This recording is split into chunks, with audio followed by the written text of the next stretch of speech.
Okay, Matt, so the Demons today, can you give us a bit of an insight into what it's like having Gary back finally after 6 or 7 months away?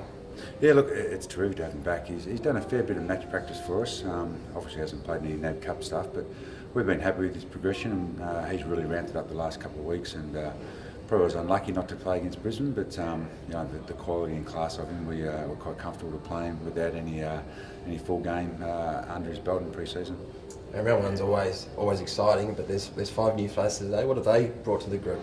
Well, look, I think the two guys we got from other clubs have brought a fair bit. Nick's brought some leadership that's been spoken about over the pre-season, and it will really help guide our back line and also through the midfield.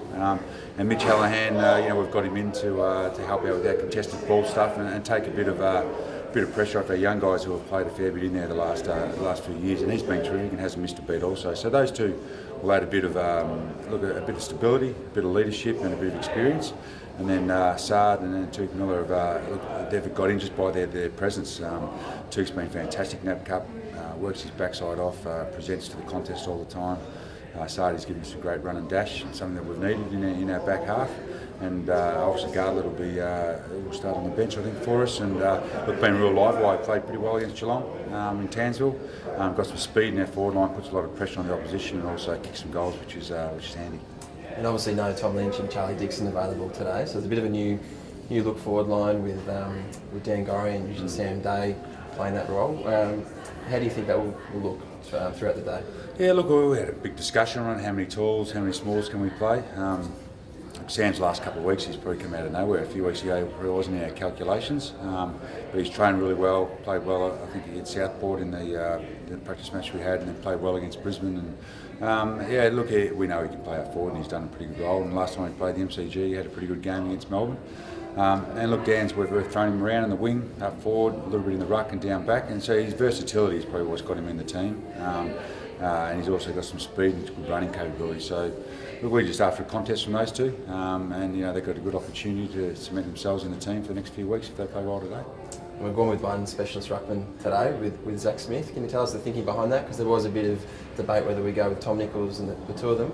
Yeah, look, there was. I suppose it was a matter of what can both of them do up forward for us compared to Sam Day and Dan Garinge, and we obviously went the Dan Garinge, Sam Day aspect. And look, Melbourne play only one specialist ruckman. I think they had Frost who chops out for 3 or 4 minutes a quarter, and so we think Zach is going to have a great battle, and he's quite capable of playing against Jamar in the ruck, and then we think his running capabilities around the ground will give us a bit of an advantage.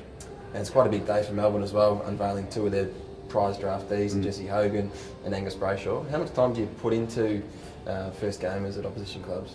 Oh, look, we make sure our players are aware of them and what their strengths and weaknesses are. Obviously, Hogan's played all of NAB Cup, so we've been able to see a fair bit of him, and Brayshaw's played, I think, a half of NAB Cup and then played in their VFL side last week and had a really good game. So, look, he's a quality kid, and so is Hogan. But they've got a pretty good midfield. They've recruited pretty well with some more experienced players coming into their team. So we've had a fair bit of time to study them as they have us, and I suppose we now get to put those practices into place. And as you said, they've got a far deeper midfield than they've had in previous years. Do you think that's where the game will be sort of won or lost today? I think so. I think both forward lines are they've got Dawes out and we've got Lynch out, so both forward lines probably aren't operating exactly how both teams would like them. So the ability to be able to get the ball inside 50 as much as we can and just keep giving your forwards an opportunity to hit the scoreboard is going to be really important. Obviously, your midfield dictate that to a large extent. So yeah, look, they've increased their depth and made it better, and so have we.